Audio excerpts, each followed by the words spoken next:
Strategi di Lembah Purba mengawal kedaulatan Master Plan Pucung. Udara sejuk Lembah Bengawan Solo Purba mengepung warung Boratmi siang itu. Di hadapan 5 Sri Kandi, ANSC, Aristiono Nugroho Strategic Consulting, tersaji piring-piring berisi tiwul hangat dengan parutan kelapa yang gurih, ditemani kepulan uap teh manis nasgitel panas, legit, dan kental. Suara gesekan daun jati yang tertiup angin perbukitan Kars menjadi latar alami diskusi yang jauh dari sekadar obrolan santai. Mereka tidak sedang sekadar makan siang. Mereka sedang membedah implementasi Master Plan Kalurahan Pucung yang telah resmi ditetapkan sebagai dokumen hukum tertinggi di tingkat desa. Lembah ini menyimpan memori jutaan tahun lalu, ketika Sungai Bengawan Solo masih mengalir ke selatan menuju Samudera Hindia sebelum akhirnya terangkat oleh kekuatan tektonik dan berbalik arah ke utara. Di atas tanah bersejarah inilah, 5 konsultan ini memikul tanggung jawab besar. Sesuai mandat khusus dari Direktur Utama ANSC, tugas mereka adalah melakukan supervisi strategis agar setiap butir rencana tersebut bertransformasi dari sekadar dokumen birokrasi menjadi akselerasi kesejahteraan warga yang nyata di Kapanewon Giri Subo, Kabupaten Gunung Kidul.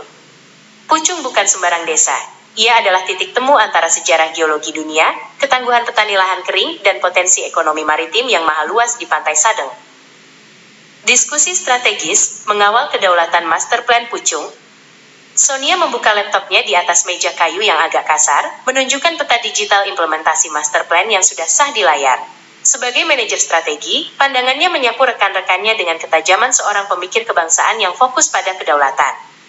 Baginya, setiap angka dalam anggaran adalah peluru untuk melawan kemiskinan sistemik. Oke teman-teman, Master Plan Kalurahan Pucung sudah di tangan. Sekarang tugas kita di ANSC adalah mengawal agar dokumen ini tidak hanya berhenti sebagai tumpukan kertas di kantor desa atau sekadar syarat administrasi untuk mencairkan anggaran. Kita bicara soal operasionalisasi kedaulatan anggaran berbasis kewilayahan, ujar Sonia tegas.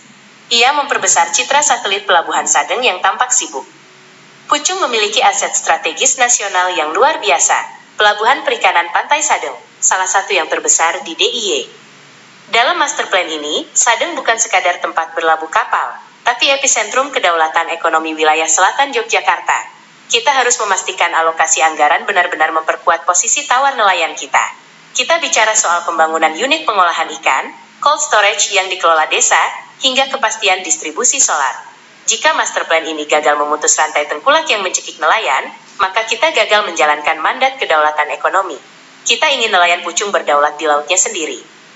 Rania menyesap teh manisnya perlahan, membetulkan letak jilbabnya sebelum memberikan perspektif Qurani yang visioner. Bagi Rania, setiap kebijakan publik adalah bentuk pengabdian kepada Sang Pencipta dan manifestasi dari kepemimpinan yang amanah, accountable.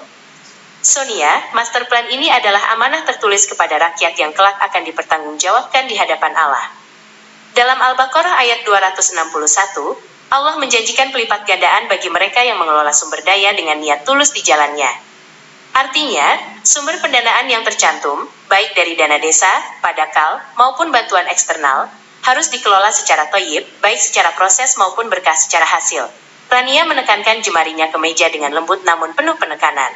Kita melihat ada investasi lebih dari 5 miliar rupiah dari BKK, Bantuan Keuangan Khusus Provinsi DIY, untuk penataan kawasan Bengawan Solo Purba tahun 2024. Peran ANSC sekarang adalah menjadi pengawal langit bagi transparansi anggaran ini. Jangan sampai pembangunan fisik yang megah justru menjauhkan masyarakat dari rasa syukur, atau malah merusak keseimbangan ekosistem Kars yang telah Allah titipkan di Lembah Purba ini. Pembangunan harus menjadi ibadah kolektif yang menjaga kesucian alam dan martabat manusia.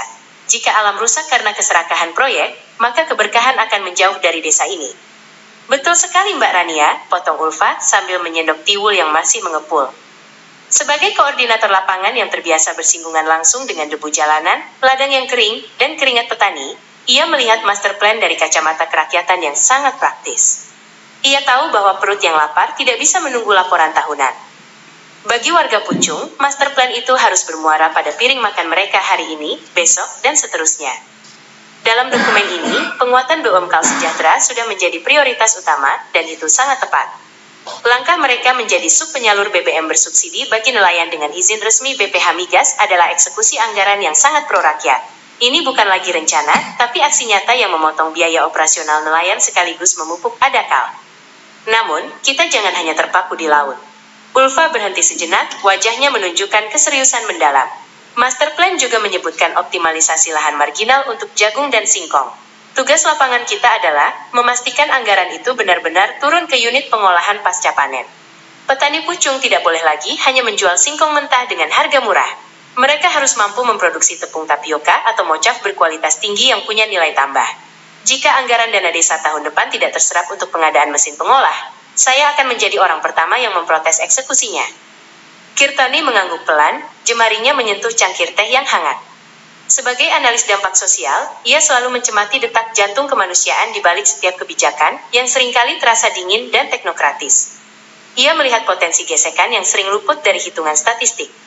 Saya sepakat dengan aspek ekonomi itu, Ulfa. Namun, investasi 5 miliar untuk pariwisata di Bengawan Solo Purba itu punya risiko sosial yang besar jika tidak dikawal dengan pendekatan humanis yang inklusif. Master Plan memang menyebutkan kawasan wisata akan menampung produk UMKM warga. Namun, kita di ANSC harus memastikan transisinya tidak menimbulkan konflik horizontal antar padukuhan terkait siapa yang mendapat lapak paling strategis, papar Kirtani. Jangan sampai wajah pariwisata pucung yang baru justru meminggirkan warga asli yang selama ini menjaga tanah ini dalam kesunyian. Pembangunan harus menciptakan perdamaian, bukan kecemburuan sosial. Kita harus mengawal agar ruh budaya pucung, seperti tradisi lokal, kesenian jathilan, dan upacara adat tetap menjadi jantung dari pembangunan tersebut. Pariwisata yang berkelanjutan adalah pariwisata yang memanusiakan manusianya, merawat memorinya, bukan sekadar membangun beton di atas sejarah geologi yang sakral. Jangan biarkan Wotawati berubah menjadi hutan beton yang asing bagi penduduknya sendiri.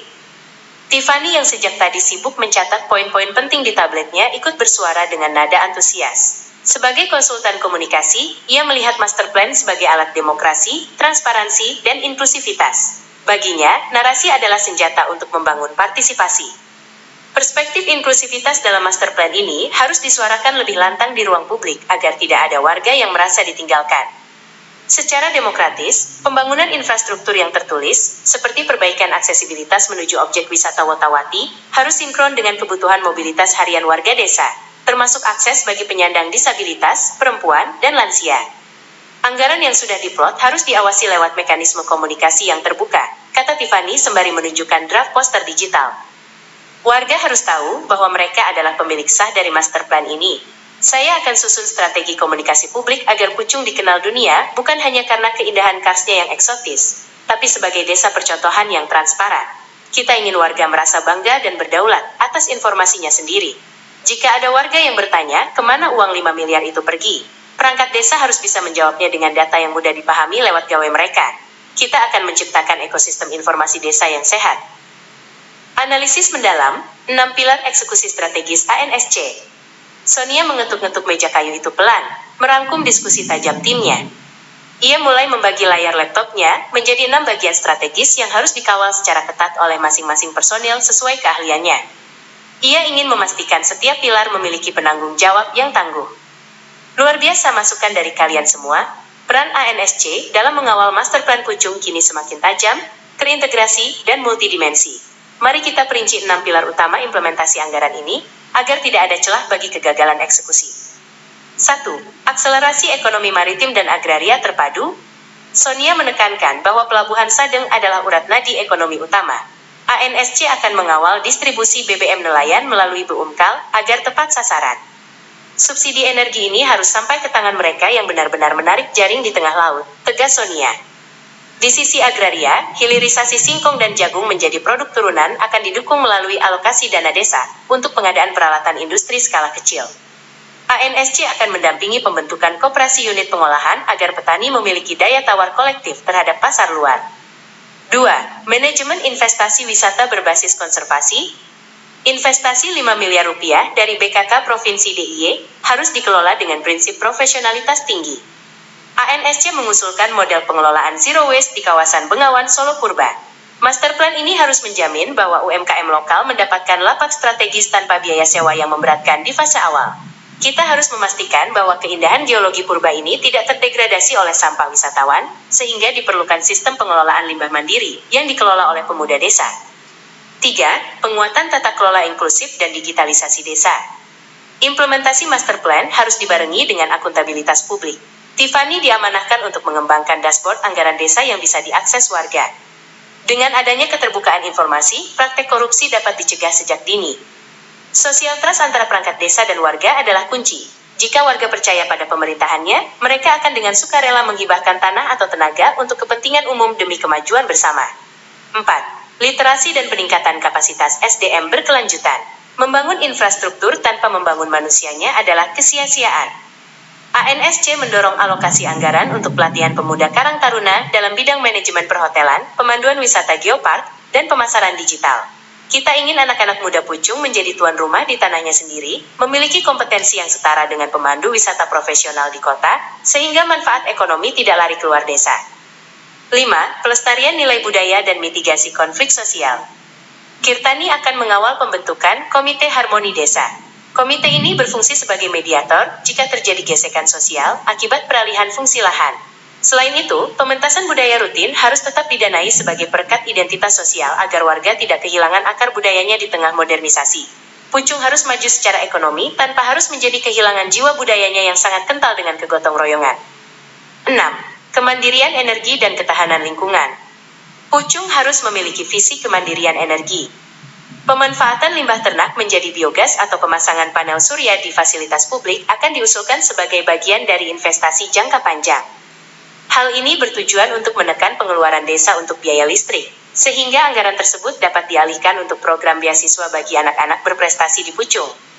Ketahanan lingkungan di wilayah Kars yang krisis air juga harus diperkuat dengan pembangunan sumur bor strategis berbasis energi terbarukan. Dialog mendalam di meja warung, menemukan jiwa Pucung.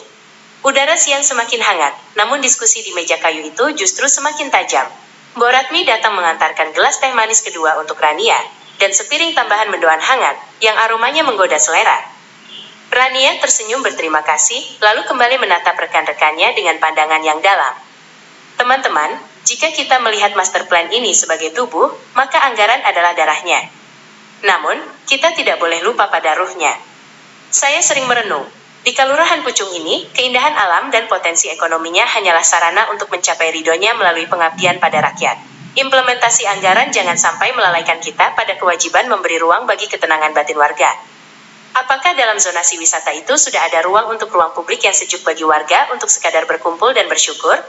Ulfa mengangguk mantap, tangannya masih memegang potongan mendoan. Benar Mbak Rania, jiwa Pucung itu ada pada kerja keras warganya. Tadi pagi saya melihat para nelayan di Sadeng pulang membawa tuna besar. Mereka tidak butuh teori rumit, mereka butuh kepastian harga. Maka, dalam strategi implementasi ANSC, kita harus memasukkan audit berkala terhadap kinerja BUMKAL.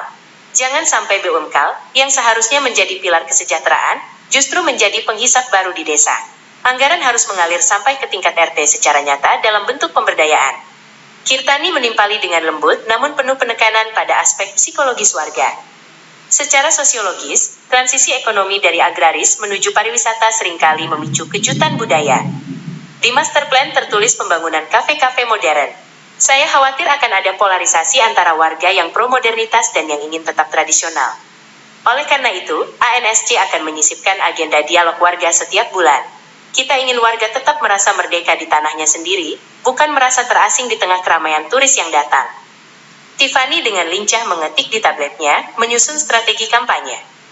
Itu alasan kenapa narasi komunikasi kita harus sangat membumi Kirtani. Saya akan menyusun panduan komunikasi bagi perangkat desa, agar mereka bisa menjelaskan master plan ini dengan bahasa yang tidak teknokratis. Kita sebut ini sebagai Pucung inklusif. Bahwa anggaran 5 miliar itu bukan milik perangkat desa, tapi milik tiap jiwa yang bernapas di Pucung. Kita akan buat buletin desa yang membicarakan progres pembangunan tiap minggunya secara jujur, termasuk jika ada kendala di lapangan. Sonia menyandarkan punggungnya di kursi kayu, menarik napas dalam-dalam, merasakan semangat yang meluap dari rekan-rekannya. Luar biasa. Direktur pasti bangga melihat ANSC tidak hanya bekerja dengan angka, tapi dengan hati. Kita bukan sekadar konsultan, kita adalah penjaga amanah pembangunan. Pucung adalah laboratorium kedaulatan kita. Jika kita berhasil mengawal master plan di sini, kita bisa mereplikasinya di seluruh pelosok Nusantara, membuktikan bahwa desa adalah pilar utama kemajuan bangsa. Refleksi dan komitmen di jantung Wotawati.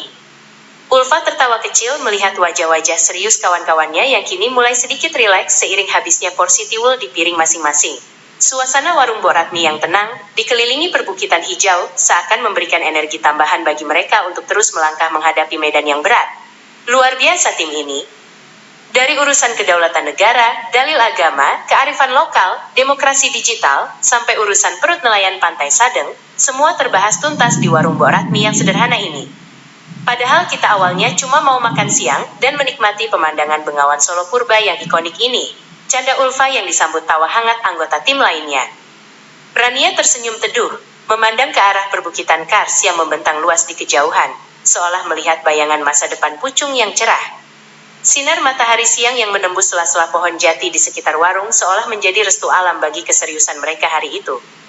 Karena tugas kita di ANSC bukan sekadar membuat tabel presentasi yang indah untuk memukau klien, tapi memastikan setiap keputusan yang kita rekomendasikan membawa maslahat bagi umat dan keadilan yang merata bagi seluruh rakyat. Inna ma'al usri yusra, sesungguhnya di balik tantangan geografis Pucung yang berbukit-bukit dan gersang ini, Allah telah menyediakan pintu-pintu kemudahan jika kita mengawal amanah anggaran ini dengan kejujuran, kecerdasan, dan keberanian. Kita sedang membangun peradaban dari tingkat kelurahan. Tiffany mengangkat gelas teh manisnya yang tinggal separuh, mengajak rekan-rekannya bersulang kecil sebagai simbol komitmen kolektif. Untuk kelurahan Pucung yang lebih berdaulat secara politik, mandiri secara ekonomi, dan inklusif bagi semua warganya tanpa terkecuali. Mari kita pastikan master plan ini menjadi nyawa yang menghidupkan harapan setiap orang di desa ini. Setuju, jawab mereka serempak dengan nada suara penuh keyakinan yang memecah kesunyian siang di padukuhan Wotawati yang damai. Suara itu bergema di lembah, membawa pesan optimisme ke setiap sudut desa yang kini tengah bersiap menghadapi transformasi besar di bawah naungan master plan baru. Di luar warung, angin bertiup tenang menyusuri sisa-sisa aliran Bengawan Solo Purba, membawa aroma tanah kering yang sebentar lagi akan bersemi. Obrolan di warung Mbok Ratmi itu mungkin tampak sederhana bagi mata orang asing. Namun bagi tim ANSC, itu adalah peletakan batu pertama dari sebuah pengawalan sejarah pembangunan yang berpihak pada rakyat. Mereka sadar bahwa master plan yang sudah ada ini butuh pengawasan yang sangat teliti, agar tidak berbelok arah menjadi sekadar proyek fisik tanpa jiwa. Dengan perpaduan unik antara perspektif Qurani yang visioner, perspektif kerakyatan yang membumi, perspektif humanis yang menjaga kedamaian, perspektif demokratis yang inklusif, serta perspektif kebangsaan yang menjaga kedaulatan, master plan Pucung kini bukan lagi sekadar dokumen statis di rak buku. Ia telah menjadi instrumen perubahan hidup yang akan terus mereka kawal hingga benar-benar dirasakan kemanfaatannya oleh seluruh rakyat Pucung, dari tebing-tebing Kars yang menjulang hingga garis pantai yang membentang di selatan. Strategi yang mereka diskusikan bukan hanya tentang membangun gedung atau jalan, tetapi tentang membangun martabat manusia, menjaga harmoni dengan alam semesta, dan membuktikan bahwa kedaulatan sejati bangsa dimulai dari kemandirian sebuah kelurahan. Tim ANSC pun akhirnya beranjak dari warung tersebut dengan langkah kaki yang lebih mantap, siap turun ke lapangan untuk memastikan setiap butir kesepakatan dalam master plan menjadi kenyataan yang menyejahterakan. Mereka tahu, perjalanan menuju Pucung yang mandiri masih panjang dan penuh tanjakan seperti jalanan di Gunung Kidul, namun dengan visi yang menyatu, tantangan itu justru menjadi bahan bakar semangat mereka. Sambil berjalan menuju mobil operasional, Sonia sempat menoleh ke arah lembah sekali lagi, membayangkan dalam 5 tahun ke depan, lembah ini tidak hanya akan dikenal karena sejarah purbanya, tetapi karena keberhasilannya menjadi desa paling berdaulat di Indonesia. Matahari mulai sedikit condong ke barat saat mereka meninggalkan Wotawati, namun api semangat untuk mengabdi baru saja berkobar. Di tangan 5 wanita hebat ini, masa depan Pucung kini memiliki penjaga yang tangguh, cerdas, dan penuh kasih. Keadilan sosial bukan lagi sekadar slogan, melainkan kerja nyata yang mereka mulai dari sebuah meja kayu di warung tiwul yang bersahaja. Pucung sedang bersiap menulis sejarah barunya, dan ANSC berdiri tegak mengawal tinta emas tersebut dengan dedikasi tanpa batas.